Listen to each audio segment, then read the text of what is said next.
The Jedi are no more. Not if anything to say about it. I have. At an end, your rule is. But what if that actually happened? But at the same time as Yoda would be confronting Palpatine and he actually wins this fight, Obi-Wan would be confronting Anakin. What if this actually happens then? It's over, Anakin! I have the high ground! You underestimate the power of the dark side. Don't try it!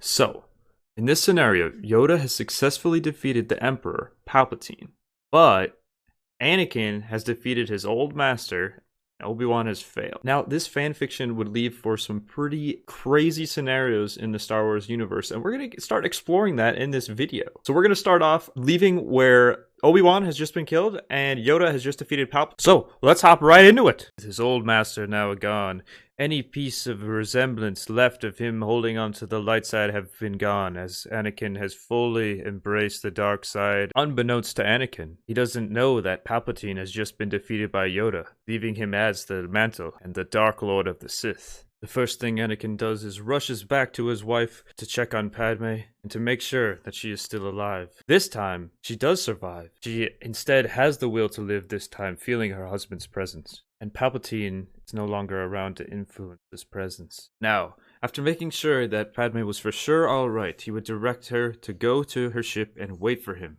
as he needed to report to his master of his victory against Obi-Wan, solidifying his turn to the dark side. But when he goes to communicate on the holoprojector, Palpatine doesn't pick up.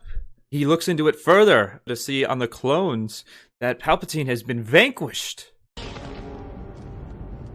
No, the galaxy belongs to me. Anakin would be thrilled to learn this news of Palpatine's demise, being that Padme was still alive with him, and that's all he needed Palpatine for anyway. He would have gotten rid of him soon enough anyhow. The new Dark Lord's next action would be to contact Commander Cody and to let him know of the traitor Obi-Wan Kenobi's demise, and to inform him that he would be the new supreme leader and emperor of the galaxy when he would return to Coruscant in a couple days rotation time. Anakin would make sure to use the Force when talking to the clone commanders and Commander Cody to ensure their loyalty and to support his new reign as the Emperor. First, he would return to Padme's ship and they would go to Naboo, where she would get the proper care she needed and the support from her husband to deliver both Luke and Leia. And once Padme and the children's safety was ensured, he would return back to Coruscant to instate himself as the new Empire, with the support of the clone troopers to enforce order. In the meantime, while this was happening, back on Coruscant, Yoda defeated Palpatine, and how he did that was in a swift manner, by overwhelming Palpatine with Force speed, Force jump, and Force push, before Palpatine could mount a comeback. This left Yoda exhausted, so he had to recover for a few minutes. But as he was recovering, he felt a drift in the Force. He felt Obi-Wan's presence actually fading, and he knew that Anakin had succeeded. Now, why Yoda could feel this and Anakin couldn't feel Palpatine's defeat?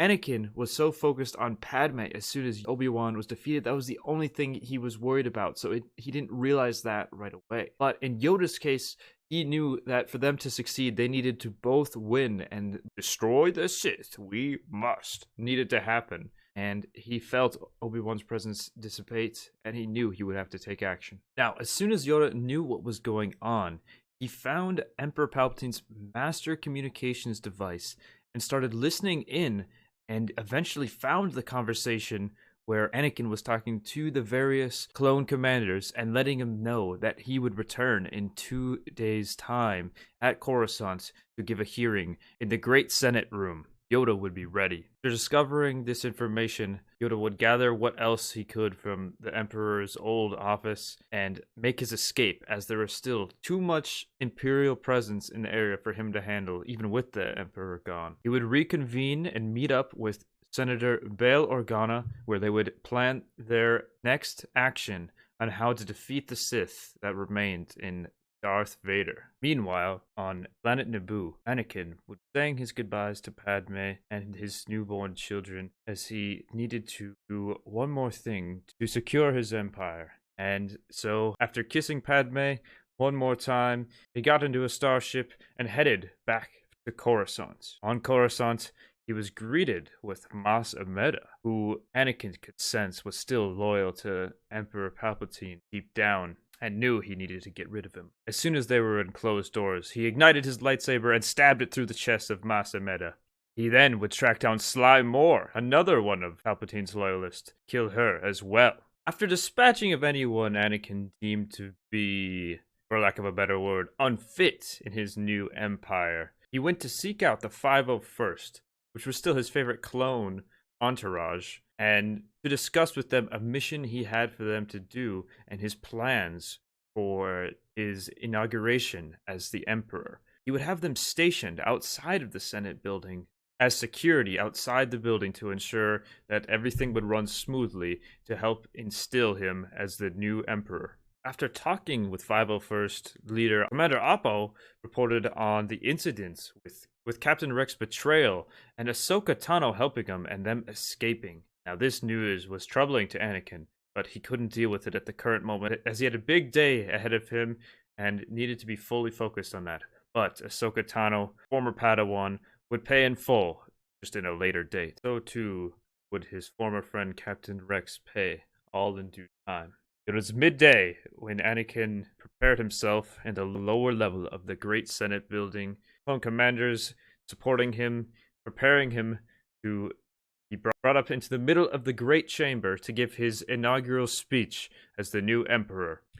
As Anakin was rising to the top of the Senate building, his mind filled with a sudden sense of excitement. The galaxy now bowed to his will, and he could bring peace, justice, security, and freedom to his new empire. But as he got to the top of the Senate building, shock filled him, as all of the Senate seats were empty, albeit but one, and that seat was filled by none other than Jar Jar? That's right, the only seat that was filled in the entire Senate building was that of Jar Jar. And Jar Jar said this to him: "You sir in my chair, sir.